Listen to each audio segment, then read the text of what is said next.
Penguin की जिंदगी आसान नहीं होती। दिखने में तुम्हें लगता होगा कि पेंगुइन अंटार्कटिका में रहते हैं, बहुत क्यूट होते हैं और बहुत मस्त जिंदगी जीते हैं। लेकिन अगर तुम्हें एक दिन भी पेंगुइन की जिंदगी जीने के लिए दे दी जाए तो तुम पहले ही दिन हार मान लोगे, क्योंकि पैदा होते ही इनकी जिंदगी इतनी ज्यादा कठिन होती है। इन्हें -40 डिग्री से लेकर -60 डिग्री सेल्सियस तक की ठंड में रहना होता है। अंटार्कटिका की इस ठंड से बचने के लिए इनके फर काफी नहीं होते, इसलिए ये सब एक साथ इकट्ठा हो जाते हैं ताकि एक दूसरे की बॉडी की गर्मी से अपनी सिक्योरिटी कर सके। इसी दौरान यहाँ पर 200 किलोमीटर पर आवर की स्पीड से हवाएं भी चल सकती हैं। और सबसे कठिन टाइम तब शुरू होता है जब एक पेंगुइन को अपने अंडे की सुरक्षा करनी होती है, क्योंकि पेंगुइन का अंडा अगर अंटार्कटिका की जमीन पर पड़ गया तो ठंड की वजह से वो ऑलरेडी खराब हो जाएगा। इसीलिए मेल पेंगुइन अंडे की सुरक्षा बहुत ज्यादा ध्यान से अपनी जान पर खेल कर करते हैं। वो अंडे को अपने फरों के बीच अपने पैरों के ऊपर रख लेता है और अगले 2 महीने तक, जी हाँ 2 महीने तक, ना वो कुछ खाता पीता है और ना ही बैठता है। अंटार्कटिका की ठंड में बस खड़ा रहता है। इस दौरान फीमेल पेंगुइन खाना लाने के लिए 100 से लेकर 150 किलोमीटर दूर जाती है, जहां पर समुद्र के अंदर जाकर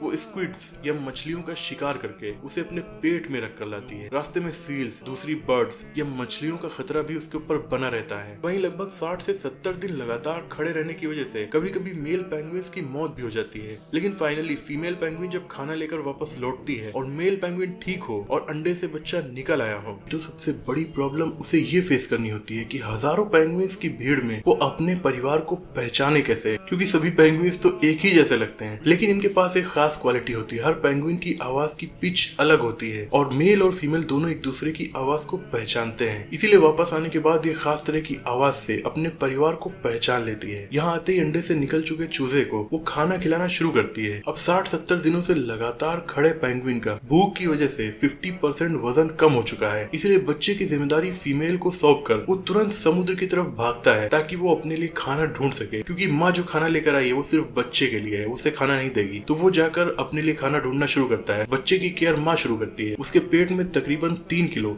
मछलियां और स्क्विड्स का मांस होता है जो उसे खाने के लिए देना शुरू करती है। इस दौरान मेल पेंगुइन समुद्र में जाकर 10-15 दिनों में अपना खाना ढूंढता है, खाता है और उसे भी बच्चे के लिए इकट्ठा करके वापस आ जाता है। बच्चे को अब वो खाना देगा और माँ फिर से खाना ढूंढने जाएगी। बारी बारी से इनकी ड्यूटीज बदलती रहती है। लेकिन सबसे खतरनाक बात यह होती है कि अगर पहली बार में फीमेल पेंगुइन का रास्ते में शिकार हो जाए, यानी कोई दूसरा शिकारी जानवर उसे ही खा ले, तो अब बच्चे और मेल पेंगुइन का क्या होगा, क्योंकि 60-70 दिनों से वो ऑलरेडी भूखा है और बच्चा जो अभी अभी दुनिया में आया है उसे देने के लिए उसके पास कुछ भी नहीं है। माँ का इंतजार करने के बाद मेल पेंगुइन अपने गले से निकलने वाले खास तरह के दूध को उस बच्चे को देता है, जिससे वो कुछ दिन ही चल पाएगा।